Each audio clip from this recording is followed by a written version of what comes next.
देवों के देव महादेव जैसे हिट सीरियल में पार्वती का किरदार निभाने वाली एक्ट्रेस सोनारिका भदौरिया अब बॉलीवुड में डेब्यू कर रही हैं। सोनारिका की अपकमिंग फिल्म का नाम है सांसें, जिसका ट्रेलर लोगों को काफी पसंद आया है। जब हमने सोनारिका से उसकी फिल्म के बारे में पूछा तो उन्होंने बताया, सब्जेक्ट तो इसका जॉनरा जो है वो हॉरर रोमांस है और किस तरीके का किरदार निभा रही हूँ। मैं एक बहुत ही आज के जनरेशन की वेरी टुडेज डे गर्ल जिसका नाम है शिरीन फिल्म में। और शिरीन एक अनाथ है, ऑर्फन है और उसकी एक छोटी बहन है जिससे वो बहुत प्यार करती है और उसके लिए वो कुछ भी कर सकती है अपने लाइफ में उसे बचाने के लिए।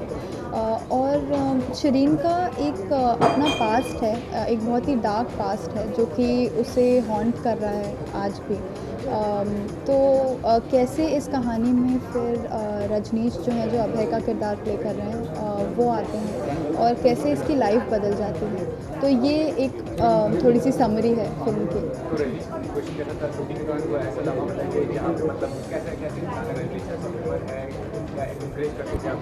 रजनीश एक बहुत ही अच्छे को एक्टर हैं और हमारे फिल्म में हितेन भी हैं, हितेन तेजवानी, नीता शेट्टी, और ये सारे बहुत ही इम्पोर्टेंट रोल्स प्ले कर रहे हैं। तो I think right from the star cast से लेके the director, the cameraman, the DOP, हमारे म्यूज़िक डायरेक्टर, हमारे प्रोड्यूसर, जितने भी हम सारे थे, we were all like a family. और हमने ये पूरी फिल्म मॉरिशस में शूट करी है।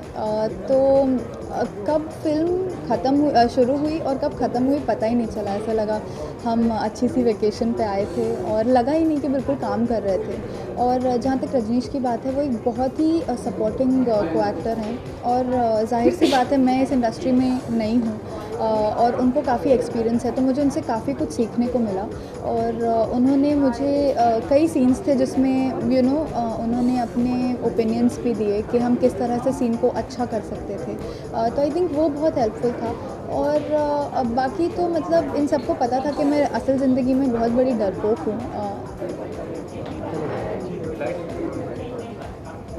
हाँ, तो इन सबको पता है कि मैं असल ज़िंदगी में एक बहुत बड़ी डरपोक हूँ। तो ये सारे हमेशा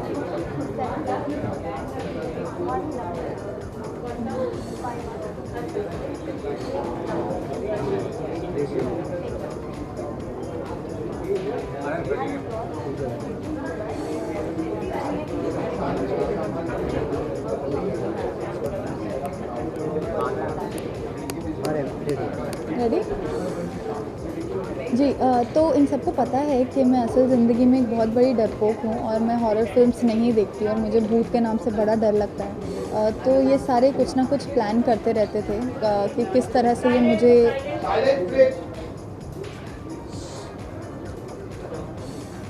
Guys, there's an interview happening here. कौन? 3 interviews, yeah, sorry. Please, a little cooperation would do. Okay. तो जी, तो ये सारे हमेशा प्लान करते रहते थे कि मुझे किस अलग अलग तरह से डराएंगे। लाइट्स कभी बंद कर देना, कभी अचानक से बीच में से आके भू कर देना और आवाज़ें बनाना आधी आधी रात को।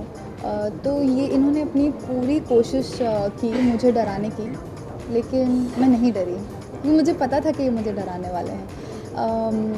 तो बड़ा मज़ा आया काम करके सबके साथ। और क्या कहूँ, मैं बहुत बहुत खुश हूँ। मैं आपसे ये जानना चाहूँगा कि टेलीविजन इंडस्ट्री से ट्रांसफॉर्मेशन क्या चैलेंज होता है जब कोई इंडस्ट्री में काम करता है, अपनी बजा लेवल का सबसे ज़्यादा प्रोडक्शन हो गया या जो भी चीज़ है, कितना डिफरेंस पाती हैं आप काम करना? जी, डिफरेंस ऐसा कोई ख़ास डिफरेंस नहीं होता। आई थिंक बस वर्किंग आवर्स एक प्रॉब्लम होते हैं टेलीविज़न में, और मोनोटनी ऐसी चीज़ है जो टेलीविज़न से अनफॉर्चुनेटली जुड़ी हुई है। टीवी शोज़ चलते रहते हैं काफ़ी टाइम तक, सालों तक इनफैक्ट। और फिल्म्स में ऐसा होता है कि आप एक एक नई लोगों के साथ, एक नए group of people, set of people के साथ आप कुछ टाइम के लिए जुड़ते हैं और कुछ नया बनाते हैं, कुछ अलग करने मिलता है आपको, एंड देन आफ्टर दैट आप फिर एक नए ग्रुप से जुड़ते हैं. So you know it's kind of एक आपको सीखने मिलता है और आप ग्रो करते हैं अपनी लाइफ में. टेलीविज़न अपने आप में बहुत बड़ा है. आजकल टेलीविज़न और फिल्म्स में कोई डिफरेंस नहीं रह गया है इतना. But I think the working hours are a little bit of a problem. That's जैसा आपने कहा कि टेलीविजन इंडस्ट्री और फिल्म बिजनेस में ये बात सही है, लेकिन बहुत ही कम ऐसे टेलीविजन आर्टिस्ट हैं जो कि बड़े पर्दे पर बड़ा काम कर रहे हैं. हाल फिलहाल में निशांत सिराज को देख लिया, जी जी जी मान लीजिए शाहरुख हैं या विद्या बालन हैं, लेकिन जी. ज़्यादातर लोग जो आते हैं उनको मौका नहीं मिलता. आप जी. मान रही हैं कि आपको मौका मिल रहा है और आप प्रूव कर पाएंगे आप? देखिए, प्रूव कर पाने की बात तो मेरे हाथों में नहीं है. वो तो ऑडियंसेस पे है डिसाइड करना कि वो मुझे कितना मुझे और मेरे काम को सराहेंगे. और हाँ, मैं अपने आप को फॉर्चुनेट मानती हूँ कि मुझे ये चांस मिला और मैं किस तरह से इसका बेस्ट इसे यूटिलाइज़ कर सकती हूँ. और मेरा काम है मेहनत करना किसी भी चीज़ पे जो मैं कर रही हूँ. बाकी उसका रिजल्ट क्या आएगा वो तो मेरे हाथ में नहीं है.